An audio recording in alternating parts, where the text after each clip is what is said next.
This is your trigger warning that shit is about to get real. I am going to be talking about serious mental health shit, the feederism, kink community, and yeah. So this is your trigger warning. You can scroll or you can stay, but I am going to address these questions. I've been sitting with this comment for a couple days.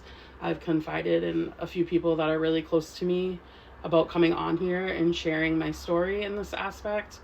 And I feel like my following I've gained so far here really appreciates when I'm always honest and real and raw, and that's what I'm gonna do right now. I'm gonna keep it honest, real, and raw. 2023 was a bad fucking year. I started 2023 at 500 pounds, around 500 pounds. So yes, if you do the calculations, I gained 100 pounds in the year of 2023. I started 2023 also with a grippy sock vacation. My mental health was in the gutter. I no longer wanted to be here. I thought everyone and everything would be better off without me. I thought I was a bad mom, a bad friend, a bad employee, a bad daughter. I failed myself. I believed I was unworthy of a better life. I did, I was definitely aware that I was becoming immobile at my weight, and I was doing nothing about it. I accepted that this was my life. I was going to be the fattest girl, and I accepted it. And I dipped my toes into the feederism community. um, and shit just took off instantly. Um, I was involved on a couple social media platforms that really cater to the feederism community, and within days, I was thousands and thousands of followers. Um, and I was a dream. I was huge and fat as fuck, and I was also attractive. And I mean, you can tell me I'm fat, you can tell me I'm a whale, you can call me a piggy, but at the end of the day, I'm still cute. And I feel like that was a little rare in that community. So people jumped onto me and were really drawn to me in that community, and it really fucked with me hard. And I began actively gaining. Um, I thought I had found a community that was accepting of me, that loved me, that wanted the best for me, that was going to take care of me. I had men daily that told me when I am immobile, I can lay in my bed all day and they'll feed me and they'll wash me and they'll do my laundry and the chores, and I won't have to move a muscle, because moving muscles is burning calories, and you don't do that in the feederism community. And I thought this was normal. Like, I thought this was okay. I thought that was the life I was destined to live, because that's what I thought I was worthy of. Um, I met two people from that community in person in real life, and that's when I was introduced to death feederism.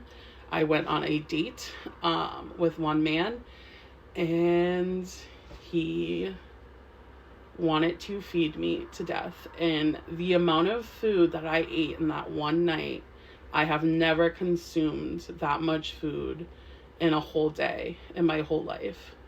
And I'm talking maybe 6 hours. And I truly thought I was going to die. There was a moment where I couldn't continue eating, and it was still getting shoved in my mouth, and it wasn't enough for me. It wasn't a rock bottom for me. I still kept it up and kept doing it, and I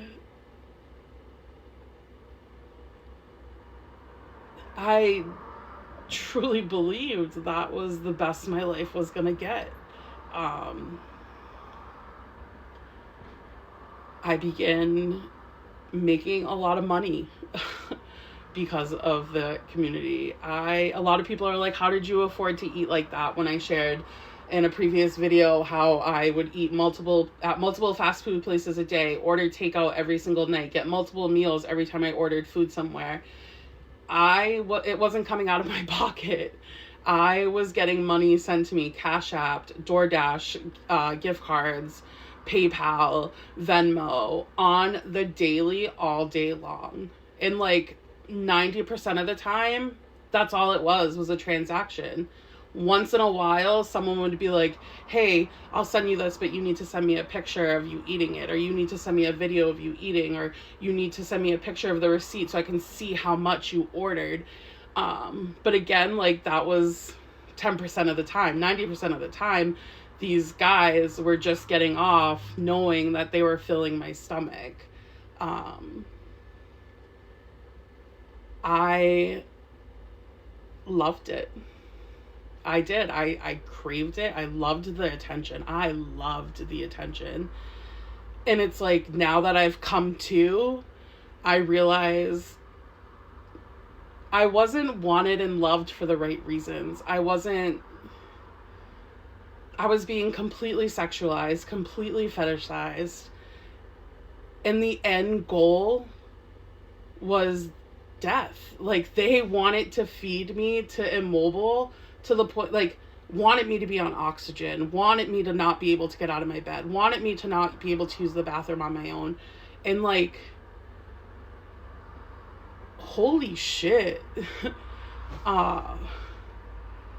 Finally, I do know what happened. I had let my body go so bad, and I was actively gaining, and I was gaining fast. I gained 100 pounds in a year, and I could no longer fit in my car, but I was still driving, and I have a C-section on the top of my stomach, a C-section scar that's 6 years old, and the steering wheel was irritating that part of my stomach so bad that I don't want to say it opened, but like the skin had a lot of irritation, and I ended up getting an infection, and I ended up with sepsis, and I ended up in the hospital for a week in December on Christmas.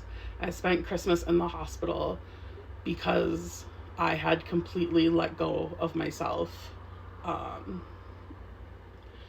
Backtrack just a little bit. I had stopped posting on my spicy site and stopped posting in the feederism community and on all my social media platforms promoting my spicy site and into the feederism community in November. But I was still actively gaining. And so December, I was in the hospital. And that was just a really big eye-opener for me. And January 1st, I decided I am worthy of a better life. I am worthy of true love. I am worthy of loving myself. I'm enough, and I'm worth it. And on January 25th, I deactivated the spicy site.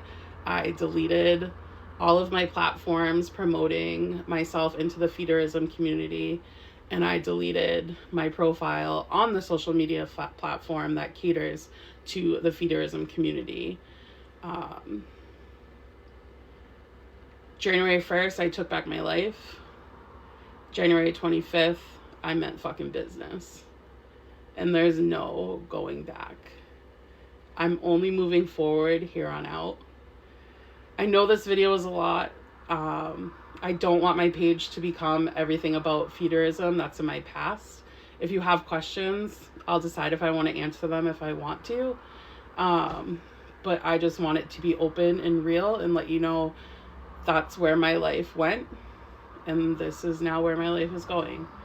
So, yeah.